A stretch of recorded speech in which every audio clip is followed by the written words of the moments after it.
Vicepresidente Bolzonello, si è appena chiusa una gara a Tarvisio con lo sci paraolimpico, se ne apre un'altra con Alpago e Piancavallo. La regione Friuli Venezia Giulia punta sempre di più sullo sci anche sotto il profilo turistico. Sotto il profilo turistico sicuramente puntiamo, ma deve essere legato a degli elementi molto importanti dal punto di vista anche dell'agonismo, nel senso che questi campionati del mondo di sci alpinismo ci garantiscono un grandissimo livello tecnico, da una parte, presenza di atleti da tutto il mondo, i più lontani arriveranno in questo caso dal Giappone, dalla Cina, e un livello altissimo di campioni che si sfideranno in questo campionato che è a cavallo fra le nostre province del Pordenonese da una parte e della Bellunese dall'altra, quindi questo collegamento Alpago-Piancavallo che da decenni e decenni dai nostri padri di cui si continua a parlare e che trova in questo caso veramente uno sbocco importante grazie a questi campionati del mondo. E quindi potrebbe essere anche una prova tecnica di dialogo tra le due parti per capire in futuro se si potrà fare qualcosa di più tra queste due località. Sì, negli anni si è sempre parlato di collegamenti da Tambre verso Piancavallo, dell'anello, della capacità di fruire di questo territorio assieme.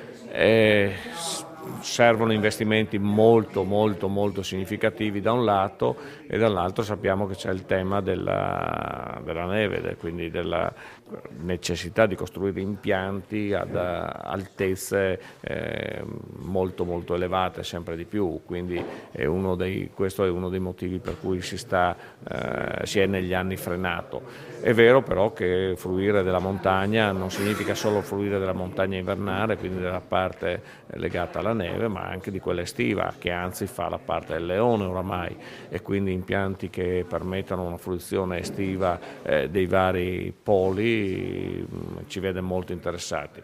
Stiamo facendo dei ragionamenti, stiamo guardando, sicuramente non vogliamo però creare aspettative e dire faremo sicuramente questi collegamenti. In questo momento si sta nuovamente ragionando con le amministrazioni venete, quella regionale da un lato ma quelle locali dall'altro, su possibilità di capire business plan e possibilità di iniziare nuovamente un percorso. Certo, le risorse che servono sono davvero ingenti.